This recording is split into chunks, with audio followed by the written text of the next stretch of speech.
क्या आपने कभी सोचा, लोग दूसरों को नियंत्रित क्यों करना चाहते हैं? नियंत्रण की यह भूख अक्सर असुरक्षा की छुपी हुई चीख होती है। बाहर से ताकत दिखती है, भीतर से डर बोलता है। जो खुद को खोने से डरता है, वही दूसरों को पकड़ने लगता है। नियंत्रण आत्मविश्वास नहीं, खोने के भय की प्रतिक्रिया है। व्यक्ति सोचता है, अगर सब उसके अनुसार चलेगा, तो वह सुरक्षित रहेगा। लेकिन सुरक्षा का यह भ्रम भीतर की कमजोरी छुपाता है। असली डर क्या है? अप्रासंगिक हो जाने का, महत्व खत्म होने का भय, शक्ति की भूख बन जाता है।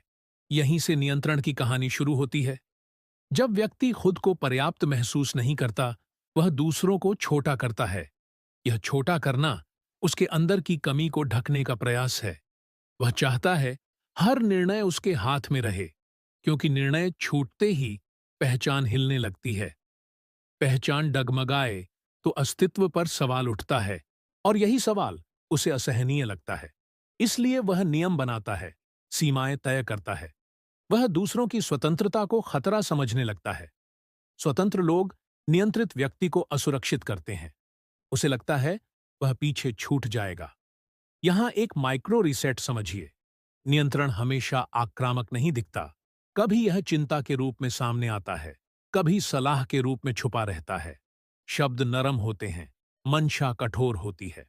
वह कहता है, मैं तुम्हारे भले के लिए कर रहा हूं, लेकिन भीतर वह खुद के डर से लड़ रहा होता है। डर यह कि कहीं उसकी जरूरत खत्म न हो जाए। अप्रासंगिकता का भय शक्ति की लत बना देता है। शक्ति मिलती है तो क्षणिक राहत मिलती है। राहत खत्म होते ही नियंत्रण और बढ़ता है। यह चक्र धीरे धीरे गहराता जाता है। अब एक गहरा मोड़ समझिए।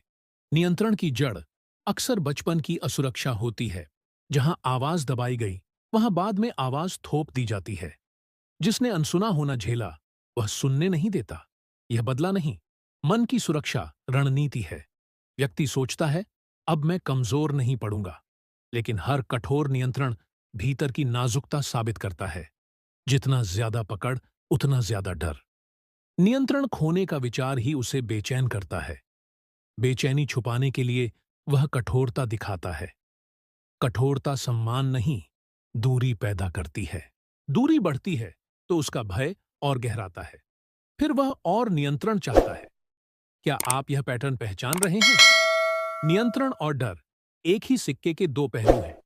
एक दिखाई देता है, दूसरा छुपा रहता है। जब व्यक्ति खुद को पर्याप्त मान लेता है, नियंत्रण घटने लगता है।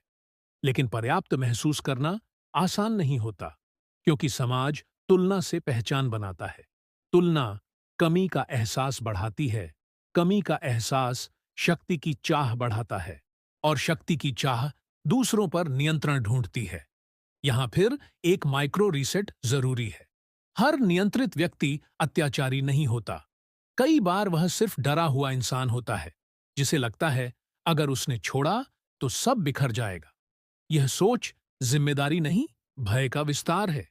डर उसे कठोर निर्णय लेने पर मजबूर करता है। वह मानता है सख्ती ही समाधान है, लेकिन सख्ती विश्वास नहीं बनाती। विश्वास नियंत्रण से नहीं, सुरक्षा से जन्मता है।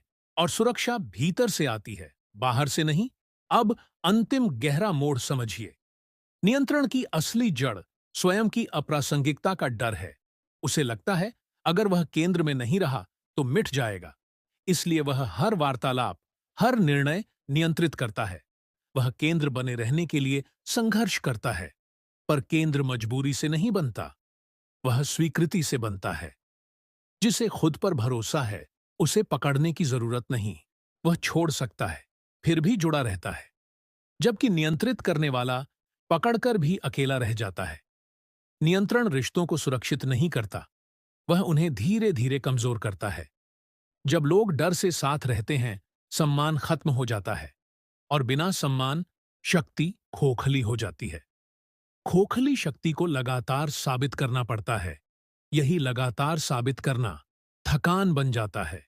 थकान से चिड़चिड़ापन आता है। चिड़चिड़ापन और कठोर नियंत्रण को जन्म देता है। चक्र फिर वहीं लौट आता है।